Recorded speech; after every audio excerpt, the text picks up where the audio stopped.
Olá, amigos, que a paz de Jesus esteja com todos. Bem-vindo ao canal do YouTube da Casa de Amor.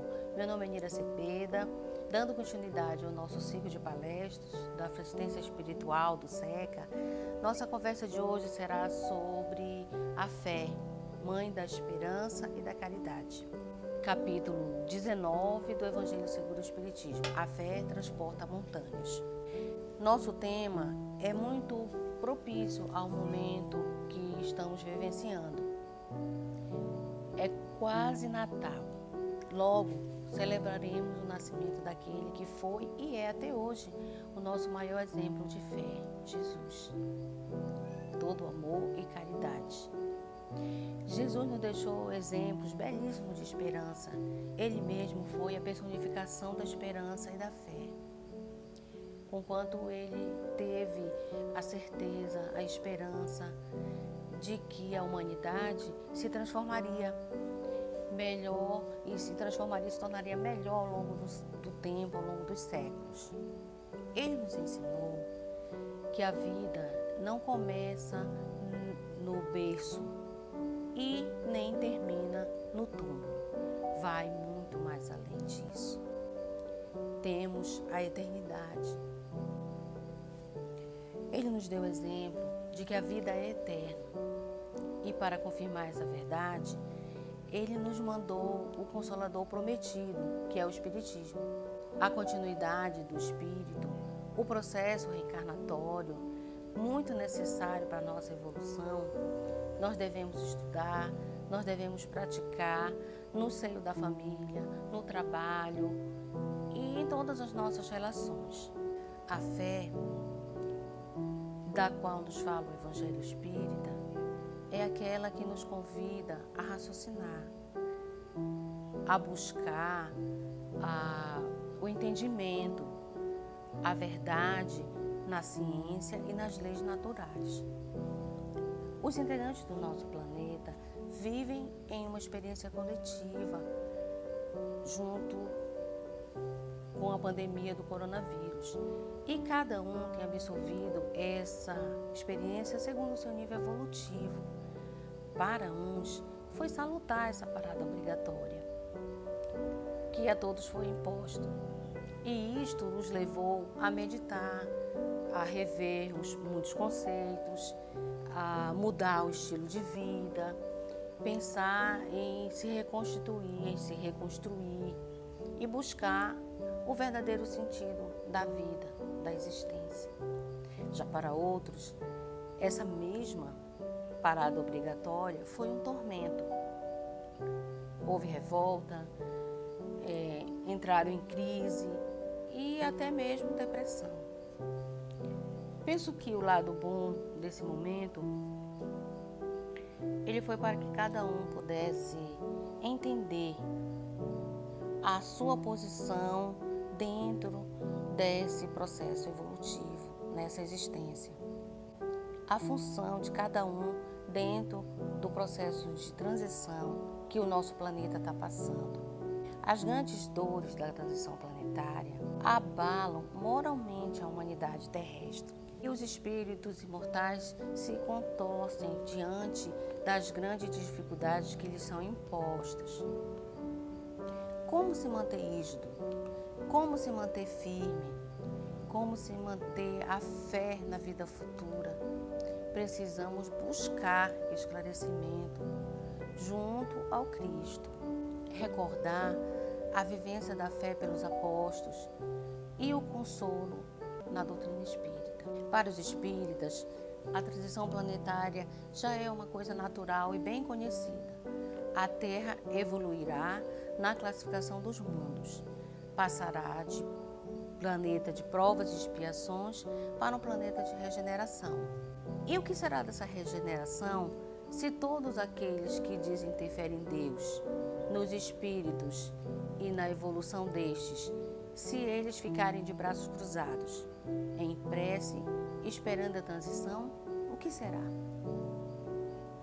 A fé é uma virtude ativa que aciona as nossas forças divinas para que essa transformação da realidade individual e coletiva, seja movimentada, sejam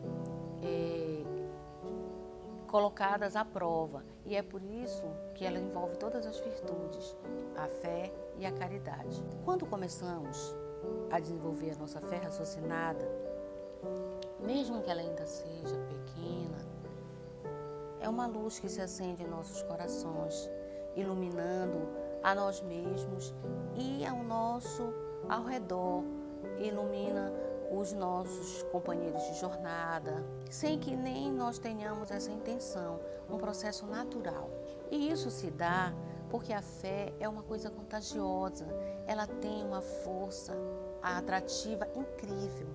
As palavras, quando as pessoas que falam, acreditam e têm fé, elas são permeadas de energias, que elas chegam a alimentar aqueles que as escutam. Os gestos de uma pessoa com fé são bênçãos de Deus, que chegam aos necessitados de auxílio espiritual ou material, justamente porque a pessoa que está transmitindo age com amor, com essa caridade que nasce do seu coração. São diversas as maneiras pelas quais a coragem da fé pode se manifestar na nossa vida.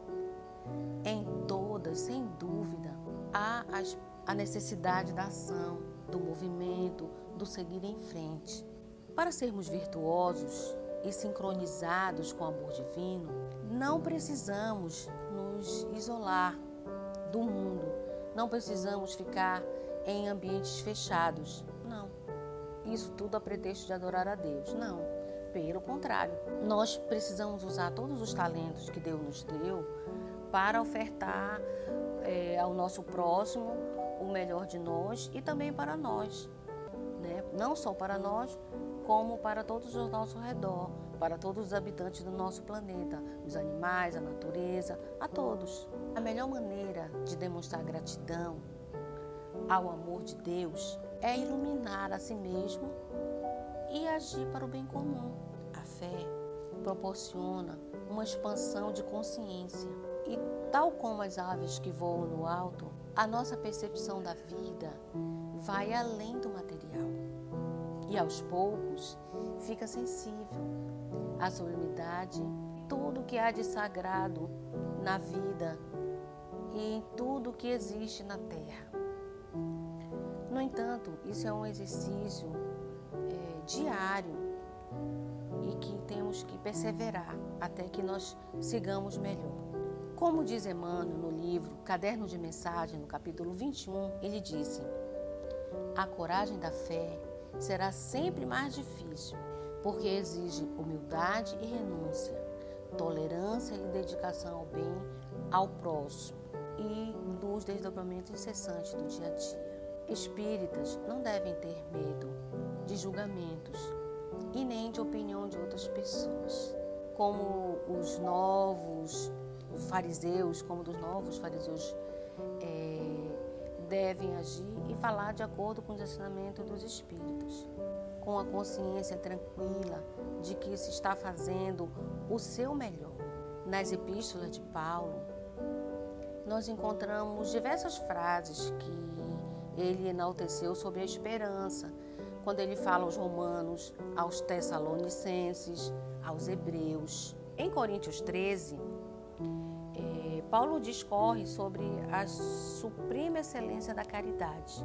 Depois de tecer comentários sobre a parte e o todo, ele diz que agora permanecem a fé, a esperança e a caridade. E estas três, a maior delas é a caridade. Isso nós encontramos em 1 Coríntios 13. Existem muitos exemplos de fé ao longo do Evangelho. A fé, mãe da esperança e da caridade, ela é feita de razão. A fé deve ser movida pelo livre-arbítrio e ela tem o suporte do sentimento da razão, que lhe dão a garantia de obter aquilo esperado, desde que você haja de forma caridosa. Nesse sentido, o Espírito de Emmanuel nos coloca que a fé é guardar no coração a certeza iluminada de Deus, com todos os valores da razão tocados pelo perfume do sentimento. Bonito, né? A esperança e a caridade, como vimos, são filhos da fé, e essas devem velar pelas filhas que têm. Por isso, convém construir a base desse edifício com bases sólidas.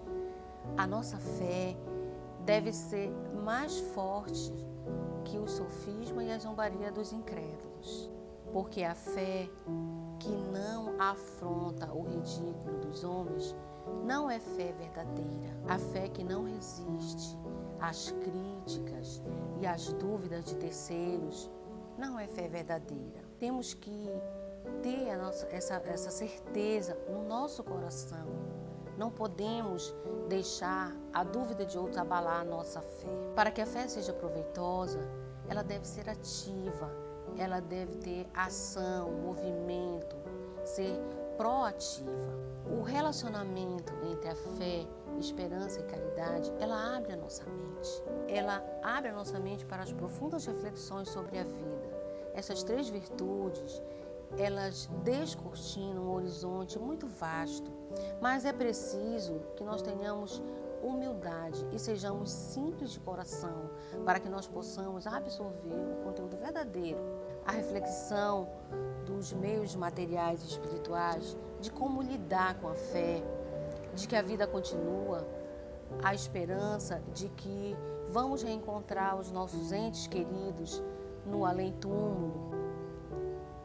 É importante preservar. Cada um, segundo o seu nível de evolução, lidará à sua maneira com essa verdade. E cada um aceitará de uma maneira mais ou menos profunda. Nesse momento de pandemia, todos tiveram entes queridos, amigos que regressaram ao Padre Espiritual. Como lidar com a fé da vida futura? O processo reencarnatório, ele nos faz pensar todo esse encaminhamento. Ele nos faz pensar e rever o nosso processo de evolução. É uma aceitação não pacífica, mas atuante, que busca compreender, através da fé raciocinada, quais são os propósitos de Deus para cada um de nós, que busca os meios para atingir esses propósitos. Crer e esperar, sem nunca esmorecer, pois os milagres são obras da fé. Isso nos ensinou Jesus, que a fé, mãe da esperança e da caridade, se fortaleça em nossos corações, trazendo a paz dos ensinamentos de Jesus para as nossas vidas. Feliz Natal a todos, aos que seguem no processo evolutivo encarnados, bem como para os desencarnados que seguem esse mesmo processo evolutivo no plano espiritual. Ao celebrar o nascimento de Jesus, que nós possamos deixar Ele entrar nos nossos corações e em nossas vidas. Que a paz de Jesus esteja com todos e em todos os lares do nosso planeta. Que assim seja, que assim será.